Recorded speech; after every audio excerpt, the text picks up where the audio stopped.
everybody and welcome to the dig site. Now today I've got a bit of a video about Tyrannosaurus and whether or not it had feathers from my own perspective and my own research, my own ideas, and what I think based on my pretty basic knowledge of biology and ecology and why I think Tyrannosaurus did have feathers.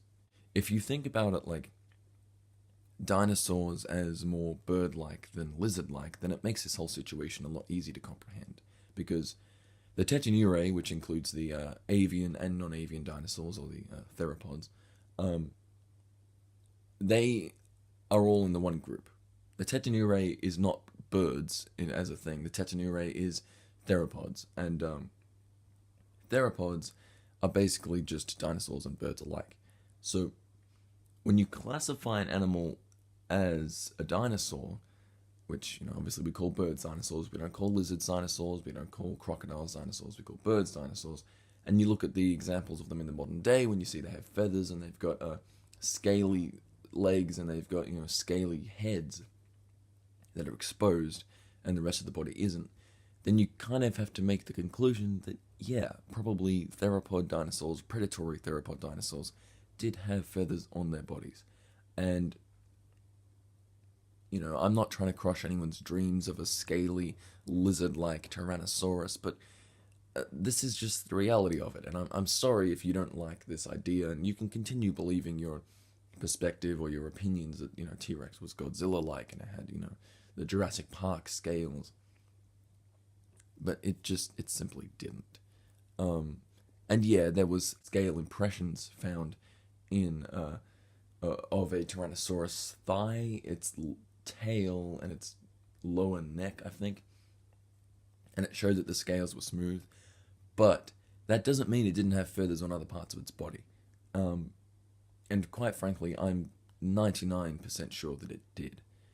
The reason for this is that Tyrannosaurus was one of the most evolved dinosaurs ever. In fact, I think it actually probably was the most evolved dinosaur. It was suited 100% to its environment and to its prey. It was almost at specialist level of, predatory techniques. And I don't see why it would lose its feathers if it had them in the first place, which we know it did because Guanlong, which is a ancestor to Tyrannosaurus, had feathers, and we found them on it, and so did Yutyrannus. It's a relative to Tyrannosaurus. And, it doesn't make a lot of sense to me that it would, as it develops in its evolutionary line, just suddenly lose something that it's had for its whole life.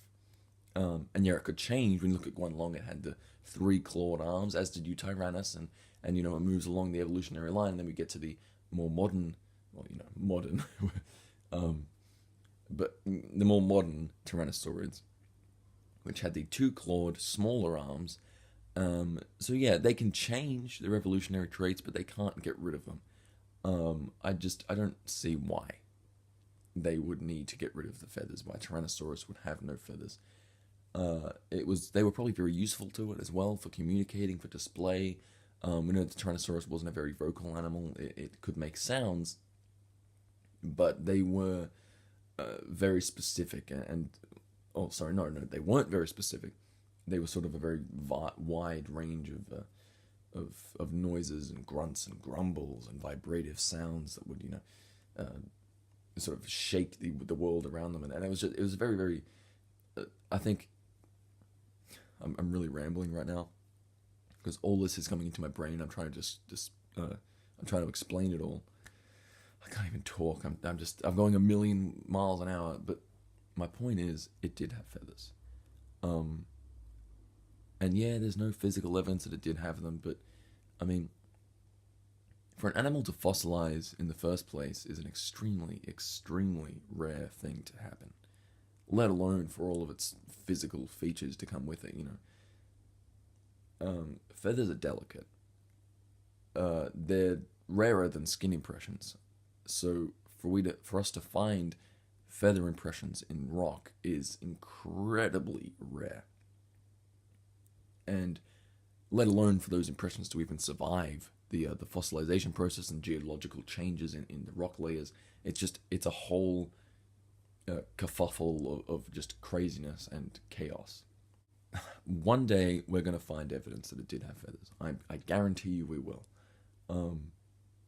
We just have to keep holding out for that day. But for now, I think because it is still just a theory and we don't have true evidence that Tyrannosaurus as a species, Tyrannosaurus rex, had feathers, I think it's just open for opinion and debate.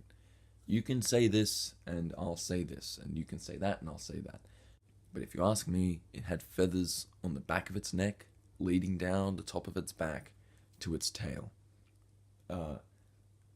And it had these not for thermoregulation because it didn't need that, but as communicative purposes and signaling, which is communicative, but and even as defense. I mean, look at humans. We've still got hair on our heads because it's to protect our craniums from damage. And I think the same thing was very similar to Tyrannosaurus. We're not bald because we need our hair on our heads. And we've lost a lot of our other body hair. And I think the same thing happened to Tyrannosaurus. So, in conclusion, it had feathers. It didn't have them all over its body, but it did have feathers. And I think, when we look at modern animals, even the ones that live in deserts, they have fur. And, look at animals that live in Arctic climates and tundra, they have a lot more fur. So the explanation that because it lived in a hot area and it didn't have feathers for that reason is just kind of stupid. Because, animals that live in hot areas in the modern day still have fur and they survive perfectly fine. And we see that Tarbosaurus and... well, that's not a good example because you don't have any fossil evidence of feathers for Tarbosaurus, but Velociraptor lived in deserts and it had feathers. And we know that it had feathers because there's fossil evidence that it had feathers.